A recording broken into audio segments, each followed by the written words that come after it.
नमस्कार मंडळी मित्रांनो, महाराष्ट्र राज्य पोलीस भरती 2025 ची ऑनलाईन फॉर्म प्रोसेस चालू झालेली आहे. यामध्ये मित्रांनो जवळपास 15,000 प्लस जागेसाठी तुम्हाला पदभरती असणार आहे. या व्हिडिओमध्ये हा फॉर्म तुम्ही कशा पद्धतीने भरू शकता, 2 फॉर्म भरले जातात का, ही संपूर्ण माहिती आपण आजच्या व्हिडिओमध्ये पाहणार आहोत.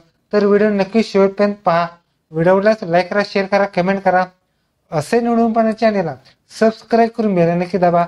आजचा हा सुरू करूया. ओके, तर ही वेबसाईट आहे मित्रांनो, पोलीस रिक्रुटमेंट 2025.माहिती या वेबसाईटवर आल्यानंतर तुम्हाला अशा पद्धतीने वेबसाईट येणार आहे. यामध्ये मित्रांनो तुम्हाला उजव्या साईडला नोंदणीकृत म्हणजे यातून पहिल्यांदा नवीन रजिस्ट्रेशन करायचं आहे. पासवर्डला हरवला असेल तर पासवर्ड हरवला, युजर नेम हरवला असेल तर या ऑप्शन तुम्ही क्लिक करा. त्याचबरोबर अर्जासाठी काही सूचना असेल तर क्लिक हिअर हे ऑप्शन तुम्हाला क्लिक करून संपूर्ण या ठिकाणी अर्जाची संपूर्ण माहिती पाहू शकता.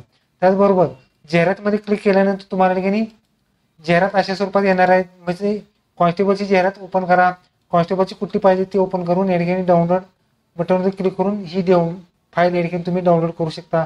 म्हणजे ही लिगली या ठिकाणी संपूर्ण जाहिरात तुमच्यासाठी या ठिकाणी देण्यात आलेली आहे. तर मित्रांनो, या ठिकाणी आपण कशा पद्धतीने तुम्ही फॉर्म भरू शकतात हे सुद्धा आपण आजच्या व्हिडिओमध्ये पाहणार आहोत. यामध्ये उजव्या साईडला आल्यानंतर न्यू नोंदणी करा या ऑप्शन तुम्हाला क्लिक करायला. यामध्ये मित्रांनो तुम्हाला पहिल्यांदा आधार कार्ड हा कंपल्सरी आहे मित्रांनो. यामध्ये जो आधार नंबर आहे तो आधार नंबर टाकायचा आहे आणि जनरेट ओटीपी या ऑप्शन तुम्हाला क्लिक करायचं आहे. ओके, आपण अशा पद्धतीने आधार नंबर टाकलेले, त्यानंतर तुम्हाला जनरेट ओटीपी या ऑप्शन तुम्हाला क्लिक केलेले आहे आणि काही मिनिटांनंतरच तुमचा जो आधार कार्डला मोबाईल लिंक आहे त्याद्वारे एक SMS येणार आहे, जो की टेक्स्ट मेसेजवरती एक SMS येणार आहे. तो SMS या ठिकाणी तुम्हाला टाकायचा आहे. यामध्ये जो SMS आलेला आहे या ठिकाणी मी SMS टाकलेला आहे, तुम्ही पाहू शकता. आणि व्हेरीफाय ओटीपी या ऑप्शन तुम्हाला क्लिक करायचा आहे आणि हा आधार नंबर या लिंकला व्हेरीफाय करायचं आहे. यामध्ये तुम्ही पाहू शकता तुमचं नाव आलेलं आहे, तुमची जन्मतारीख आलेली आहे, तुमचं मेल फिमेल किंवा स्टेट वगैरे सगळी माहिती तुम्हाला ठिकाणी आलेली आहे. आता त्यानंतर मित्रांनो तुम्हाला एक युजर नेम क्रिएट करायचा आहे, जो की मेल ID टाकायचा आहे. त्याचबरोबर एक पासवर्ड क्रिएट करायचा आहे. त्याचबरोबर पासवर्ड खात्यावर जमा करा. त्याचबरोबर दोन्ही मोबाईल नंबर टाका. त्याचबरोबर तुमच्या ठिकाणी मित्रांनो संपूर्ण नाव या ठिकाणी तुम्हाला टाकायचं आहे. स्वतःचे नाव, वडिलांचे नाव आणि आडनाव अशा फॉर्मॅटमध्ये तुम्हाला नाव टाकायचे. त्याचबरोबर पूर्ण नाव मराठी भाषेत म्हणजे देवनागरी भाषेमध्ये सुद्धा टाकायचं. त्याचबरोबर जेंडर मेल फिमेल काय असेल ते सिलेक्ट करा. खाली कॅप्चर टाकून या ठिकाणी रजिस्ट्रेशन या ऑप्शन तुम्हाला क्लिक करायचं आहे. ओके, तर आपण अशा पद्धतीने तुम्ही या ठिकाणी फॉर्म रजिस्ट्रेशन झालेलं आहे. तुम्ही पाहू शकता जो मेल ID दिलता त्यावरती एक लिंक आलेली आहे, ती लिंक तुम्हाला या ठिकाणी व्हेरीफाय करायची. व्हेरीफाय केल्यानंतर तुमचं रजिस्ट्रेशन सक्सेसफुली झालेलं आहे. यामध्ये स्पॅम मध्ये या ठिकाणी तुमचा मेल आलेला आहे. त्यानंतर मित्रांनो तुम्हाला पुढची प्रोसेस करायची आहे. ओके, तर मित्रांनो आपण पाहू शकतात यामध्ये अशा स्वरूपात तुम्हाला मेल ID आलेला आहे. त्यामध्ये मित्रांनो ह्या मेल ID वर क्लिक करायचं आहे आणि या ठिकाणी तुम्ही ही लिंक आहे किंवा हा व्हेरीफाय या ऑप्शन तुम्हाला क्लिक करायचा आहे. ओके, अशा स्वरूपात तुमचा मेल ID या ठिकाणी व्हेरीफाईड झालेला आहे. ओके, मेल ID व्हेरीफाईड झालेला आहे. त्यानंतर मित्रांनो तुमचा युजर नेम म्हणजे मेल ID टाका, खाली पासवर्ड टाकून या ठिकाणी खाली कॅप्चर टाकून या ठिकाणी साइन इन करायचं आहे. ओके, तर आपण ID पासवर्ड टाकलेले आहेत. त्यानंतर मित्रांनो तुम्हाला लॉग इन बटन ह्या ऑप्शन वर क्लिक करायचं आहे. हा log in button option click केल्यानंतर तुमचा असा इंटरफेस येणार आहे. यामध्ये मित्रांनो तुम्ही लक्षात घ्या, फोटो आलेला आहे, तुमचा नाव, आधार नंबर वगैरे सगळी माहिती या ठिकाणी आलेली आहे. यामध्ये ते पाहू शकता अर्जाची प्रत शुल्क भरण्यास उपलब्ध नंतर होईल. यानंतर मित्रांनो तुम्हाला पहिल्यांदा ऑनलाईन अर्ज आणि छायांकित प्रत अपलोड करा या ऑप्शनवर क्लिक करायचं आहे. त्याचबरोबर तुम्हाला पहिल्यांदा या ठिकाणी या पदासाठी अर्ज करा या ऑप्शन तुम्हाला क्लिक करायचं आहे. म्हणजे तुम्ही कोणत्या पदासाठी अर्ज करा त्या ठिकाणी तुम्हाला माहिती क्लिक करायची. त्यानंतर मित्रांनो तुम्हाला अशा स्वरूपात तुमचा आधार वगैरे सगळी माहिती या ठिकाणी आलेली आहे. त्याचबरोबर आता जी राहिलेली आहे त्या ठिकाणी नाव लिहायचे आहे. त्यामध्ये मित्रांनो स्वतःचे नाव इंग्रजीमध्ये, त्याचबरोबर वडिलांचे किंवा पतीचे नाव इंग्रजीमध्ये आणि आडनाव इंग्रजीमध्ये लिहायचे. त्याचबरोबर आईचे नाव इंग्रजीमध्ये लिहायचे. सेम तोच मॅटर या ठिकाणी तुम्हाला मराठीमधून स्वतःचे नाव, वडिलांचे पतीचे नाव, त्याचबरोबर आडनाव आणि आईचे नाव सुद्धा लिहायचे. आणि लक्षात घ्या आता या ठिकाणी तुम्हाला पद आहे, पद तुम्हाला कोणतं पाहिजे आहे. तर समजा पहिल्यांदा तुम्हाला पोलीस कॉन्स्टेबल पाहिजे तर पोलीस कॉन्स्टेबल सिलेक्ट करा. तुम्ही कोठे फॉर्म भरणार असाल त्या ठिकाणी सिलेक्ट करून पुढील पृष्ठ ह्या ऑप्शन तुम्हाला क्लिक करून फॉर्म पुढे न्यायचा आहे. ओके, अशा स्वरूपात तुम्हाला पुढची माहिती या ठिकाणी आलेली आहे. त्यानंतर मित्रांनो तुम्हाला आता आहे तो आरक्षणाचा तपशील. यामध्ये मित्रांनो तुम्हाला लक्षात घ्या, तुम्ही अंशकाली पदवीधर मधून अर्ज करू इच्छिता तर हे सिलेक्ट करा. तर बाकीचे ऑप्शन ऑटोमॅटिक डिसेबल होतात, नसेल तर नो सिलेक्ट करा. त्याचबरोबर तुम्ही जर एक्सर्समॅन असेल तर एक्सर्समॅन सिलेक्ट करा. आणि एक सर्व्हिसमॅन सिलेक्ट केलं तर तुम्ही या ठिकाणी शैक्षणिक अर्हता तुम्ही 12वी पास आहात का तर हे सिलेक्ट करा, नसेल तर नो सिलेक्ट करा. त्याचबरोबर तुमची 15 वर्षे सर्व्हिस पूर्ण झाली आहे का तर हे सिलेक्ट करा. त्याचबरोबर सेवेचा तारीख सुद्धा लिहायचा आहे, नसेल तर तुम्हाला नो ऑप्शनवर क्लिक करायचं. त्याचबरोबर तुम्ही भूकंपग्रस्त आहात का तर हे सिलेक्ट करा, नसेल तर नो सिलेक्ट करा. तुम्ही होमगार्ड आहात का तर हे सिलेक्ट करा, नसेल तर तुम्ही नो करू शकता, काही प्रॉब्लेम नाही. त्याचबरोबर तुम्ही अनाथ आहात का तर हे सिलेक्ट करा. अनाथाचा प्रकार कोणता तो सिलेक्ट करा आणि तारीख अनाथा सर्टिफिकेटची ती टाकायची आहे, नसेल तर तुम्हाला नो सिलेक्ट करा. त्याचबरोबर तुम्ही माजी सैनिकावर अवलंबून आहात का तर हे सिलेक्ट करा, नसेल तर तुम्ही नो सिलेक्ट करू शकता. त्याचबरोबर तुम्ही गुणवत्ता खेळाडू आहात का स्पोर्ट्स कोट्यामधून अर्ज करू इच्छिता तर हे सिलेक्ट करा, नसेल तर नो सिलेक्ट करा. प्रकल्पग्रस्त मधून अर्ज करू इच्छिता तर हे सिलेक्ट करा, नसेल तर नो करू शकता. त्याचबरोबर पोलीस पाल्यमधून अर्ज करू इच्छिता तर हे सिलेक्ट करा, नसेल तर तुम्ही नो करू शकता. मित्रांनो लक्षात घ्या, तुम्ही जर सर्वसाधारण असाल तर तुम्ही या ठिकाणी कोणत्याही ऑप्शनवरती तुम्ही येस करायचं नाही, तुम्ही नो ऑप्शनवर क्लिक करा. त्याचबरोबर तुम्ही ज्या कॅटेगरीमधून तुम्ही अर्ज करू इच्छिता त्या ठिकाणी तुम्हाला तपशील द्यायचे, म्हणजे एस सी तर एस सी सिलेक्ट करा. एस मध्ये या ठिकाणी तुम्हाला जावक नंबर तारीख टाकायचे आहे. त्याचबरोबर शिक्षण HSC टाका, उत्तीर्ण प्रमाणपत्राचा नंबर HSC टाका, जन्मतारीख टाकायची आणि वय तुमचं येणार आहे.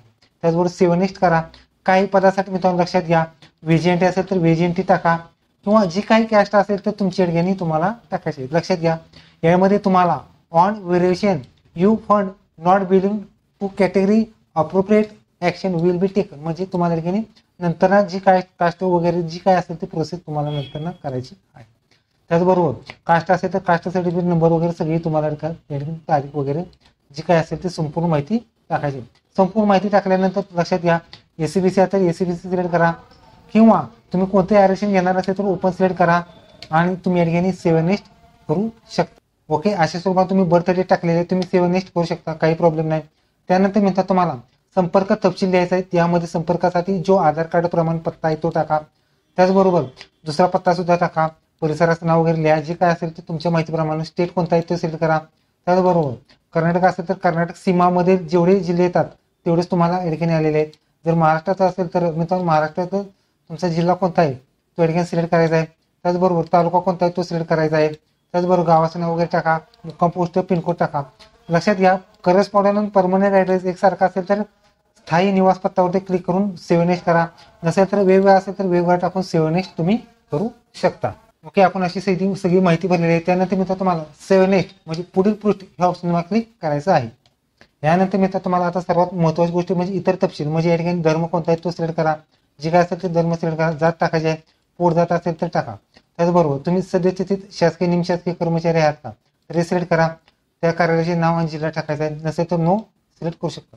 त्याचबरोबर सर्वात महत्त्वाची गोष्ट म्हणजे डोमासेल ह्या ऑप्शनवर क्लिक करायचा आहे, त्याचा नंबर आणि तारीख सुद्धा टाकायचे आहेत, नसेल तर तुम्ही नो करू शकता, काही प्रॉब्लेम. कर्नाटकचे डोमासेल आहे तर हे सिलेक्ट करा, त्याचा तपशील वगैरे टाका, नसेल तर तुम्ही नो करू शकता. त्याचबरोबर तुम्ही महाराष्ट्रातून असाल तर ह्या डिटेल्स तुम्हाला भरायचे आहे. त्याचबरोबर तुम्ही या ठिकाणी कोणतं आरक्षण घेणार असेल, म्हणजे लक्षात घ्या, तुम्ही खेळाडू, गृहरक्षक दल, प्रकल्पग्रस्त, भूकंपग्रस्त, अंशकालीन पदवीधर, माजी सैनिक किंवा इथं काय आरक्षण असेल तर या ठिकाणी तुमचं आरक्षण आलेलं आहे. जर आरक्षण नसेल तर तुमचं या ठिकाणी आरक्षण आलेलं नसणार. त्याचबरोबर 30% महिला असेल तर 30% महिलाचं सुद्धा आरक्षण जे आधार प्रमाण आहे त्या ठिकाणी तुमचं येणार. त्याचबरोबर लक्षात घ्या, तुम्ही नॉन क्रिमिनल मध्ये येत असाल म्हणजे या ठिकाणी व्हीजीएनटी, NTB, NTC, NTD, OBC, SBC किंवा ACBC असेल यासाठी नॉन क्रिमिनल लागतं. मग नॉन क्रिमिनल हे सिलेक्ट करायचं आहे. नॉन क्रिमिनल प्रमाणपत्र प्राप्त झाले आहे का तर हे सिलेक्ट करा, त्याचा नंबर वगैरे टाका, नसेल तर तुम्ही नो करू शकता, काही प्रॉब्लेम नाही.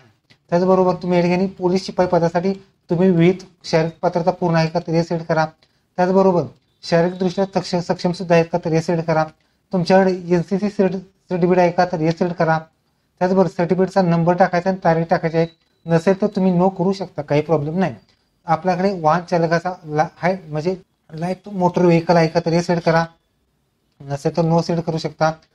त्याचबरोबर आपल्याकडे लहान मोटर परवाना नसल्यामुळे 2 वर्षाच्या तुम्हाला हा सुद्धा काढावा लागतो. त्याचबरोबर तुमच्याकडे MSID आहे तर हे सिलेक्ट करा. त्याचबरोबर तुम्ही आत्महत्याग्रस्त शेतकऱ्याचे पालक आहात का तर हेच करा, त्याचा नंबर वगैरे तपशील द्यायचा, नसेल तर तुम्ही नो करू शकता, काही प्रॉब्लेम नाही आणि सेव्ह नेक्स्ट तुम्ही करू शकता. ओके, आपण अशाच पद्धतीने शेवटची स्टेप बनलेली आहे. यामध्ये शैक्षणिक तपशील द्यायचे आहेत, यामध्ये अर्हता टाकायचे आहेत, HSC असेल HSC इक्विव्हॅलंट टाका, बोर्ड कोणतं होतं ते टाका, पासिंग इयर पास उत्तीर्ण पास टाका, पासिंग वर्ष कोणतं होतं या ठिकाणी ते वर्ष सिलेक्ट करायचं आहे. लक्षात घ्या, वर्ष सिलेक्ट प्राप्त गुण आणि एकूण गुण टाका, म्हणजे मिळालेले ज्ञान गुण आणि एकूण गुण टाका. आपण पदवीधर आहात का तर हे सिलेक्ट करा. त्याच पदवी कोणतं आर्ट कॉमर्स सायन्स काय असेल ते सिलेक्ट करायचं आहे. नसेल तर तुम्ही करू शकता, काही प्रॉब्लेम नाही. त्याचबरोबर PG असेल तर PG सिलेक्ट करा, PG कोणता झाला असेल ते सिलेक्ट करायचं आहे. त्याचबरोबर नसेल तर नो सिलेक्ट करा. त्याचबरोबर मुंबईसाठी अर्ज करायचा आहे तर तुम्ही MSF साठी जर यामध्ये लिहिलं आहे पोलीस शिपाई पदासाठी पात्र आहात, परंतु अंतिम यादीमध्ये निवड न झाल्या तुम्ही महाराष्ट्र राज्य सुरक्षेमध्ये काम करू इच्छिता तर हे सिलेक्ट करा. नसेल तर तुम्ही नो करू शकता, काही प्रॉब्लेम नाही. यामध्ये त्याच्यानंतर टिकमार्क करून अर्ज पूर्वसदृश्य करायचा आहे, म्हणजे अर्ज हा प्रोव्हिजनली तुमच्या ठिकाणी दिसणार आहे. अशा स्वरूपात तुमचा अर्ज या ठिकाणी आलेला आहे, तुम्ही पाहू शकता. संपूर्ण फॉर्म आताच या ठिकाणी तुम्ही चेकआउट करा. तुम्ही ज्या पदासाठी अर्ज केला तो हाच फॉर्म आहे का तुम्ही या ठिकाणी तुम्ही पाहू शकता. तुम्ही कोणत्यासाठी अर्ज केला काय सगळं या ठिकाणी तुमच्या ठिकाणी माहिती आलेली आहे, तुम्ही पाहू शकता.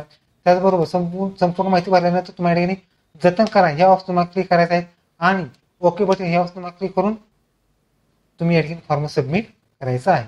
यामध्ये अशा स्वरूपात तुमच्या ठिकाणी फॉर्म सबमिट सक्सेसफुल झालेले आहे. त्यामध्ये तुम्ही टोकन नंबर वगैरे सगळी माहिती तुमच्या या ठिकाणी आलेली आहे. लक्षात घ्या, हा फॉर्म म्हणजे मी ज्या पदासाठी भरला असाल तो पद मला माहित आहे आणि आता आपण ह्याच पदासाठी एक्स्ट्रा फॉर्म भरू शकतो का हे सुद्धा आपण आजच्या व्हिडिओमध्ये पाहणार आहोत. यामध्ये त्यानंतर मित्र तुम्हाला ओके बटन हे ऑप्शन तुम्हाला क्लिक करायचं आहे. ओके, अशा पद्धतीत तुम्ही या ठिकाणी पाहू शकता तुमचं डिटेल आले आहे. तुम्ही या ठिकाणी पदासाठी कोणता अर्ज केला ते टोकन नंबर आलेला आहे, ऍप्लिकेशन नंबर आलेला आहे आणि पे नाव हे ऑप्शन तुम्हाला क्लिक करून तुम्ही फॉर्म भरू शकता. लक्षात घ्या, फॉर्म भरल्यानंतर फॉर्म कॅन्सलेशन अप्लिकेशन येणार आहे. फॉर्म ऍप्लिकेशन प्रिंट आणि रिसिप्ट प्रिंट सुद्धा तुमच्या या ठिकाणी येणार आहे. आता मी ह्याच पदासाठी सेपरेटली फॉर्म भरता येतो का हे सुद्धा आपण पाहणार. त्यानंतर मित्र तुम्हाला अर्ज करा हे ऑप्शन तुम्हाला क्लिक करायचं आहे. त्यानंतर मित्र तुम्हाला बेसिक रजिस्ट्रेशन तुमचे आलेले आहे, तुम्ही पाहू शकता. आणि आता या ठिकाणी तुम्ही पाहू शकता पोलीस कॉन्स्टेबलसाठी मी अर्ज केलेला आहे. त्यामध्ये मित्र तुम्हाला तुम्ही या पदासाठी अगोदरच अर्ज केला आहे ह्या ठिकाणी माहिती या ठिकाणी आपल्याला आलेली आहे. म्हणजे या पदासाठी एका पदासाठी हा एकच अर्ज तुम्हाला या ठिकाणी करायचा आहे. मित्रांनो लक्षात घ्या, तुम्ही अशा पद्धतीने तुम्ही एकच पदासाठी एकच अर्ज करायचा आहे.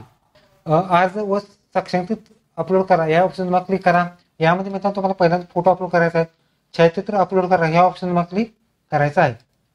यामध्ये मित्रांनो लक्षात घ्या याची साईज दिलेली आहे मित्रांनो 5 की 20 KB अपलोड करायचे आहेत आणि त्याची रुंदी आहे 160 पिक्सेल आणि उंची 200 पिक्सेल 212 पिक्सेलच्या तुम्हाला अपलोड करायचे. त्याचबरोबर सिग्नेचर सुद्धा आहे मित्रांनो लक्षात घ्या. सिग्नेचरची साईज आहे मित्रांनो 5 KB ते 20 KB अपलोड करायचे आहेत. सिग्नेचरची रुंदी 256 बाय 64 KB तुम्हाला सही सुद्धा अपलोड करायचे. याची साईज वगैरे सगळे या ठिकाणी तुम्हाला देण्यात आलेले. मित्रांनो लक्षात घ्या, फोटो आणि सही अपलोड केल्यानंतरच तुम्ही या ठिकाणी पेमेंट सुद्धा करायचं आहे. लक्षात घ्या मित्रांनो, फोटो आणि सही ही महत्वाची सुद्धा आहे. ओके, तर तुम्ही अशा पद्धतीने तुम्ही या ठिकाणी पोलीस भरती 2025चा ऑनलाईन फॉर्म तुम्ही भरू शकता. व्हिडिओ कसा वाटला लाईक करा, शेअर करा, कमेंट करा. धन्यवाद. जय हिंद, जय महाराष्ट्र.